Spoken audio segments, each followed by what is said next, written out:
TTF Vasan தனது மாமா மகளுடன் திருமணம் நடக்க போவதாக குறிப்பிட்டு அவரே வெளியிட்டுள்ள காணொளி தற்போது இணையத்தில் காட்டுத்தீயாய் பரவி வருகின்றது.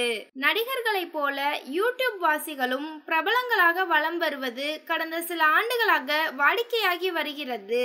அப்படி பிரபலமான யூடியூப் செலிபிரிட்டிகளில் ஒருவர் டிடிஎஃப் வாசன். பிரபல யூடியூபராக வலம் வரும் டிடிஎஃப் வாசன் அடிக்கடி ஏதாவது சர்ச்சையில் சிக்கி போலீசாரால் அடிக்கடி கைது செய்யப்படுவது வழக்கம். அதிவேகமாக பைக் ஓட்டுவது, பைக் ஓட்டிக்கொண்டே சாகசம் செய்வது என இல்லாத சேட்டைகளை செய்வதில் கெட்டிக்காரரான இவருக்கென்று தனி ரசிகர்கள் பட்டாளமே இருக்கின்றது.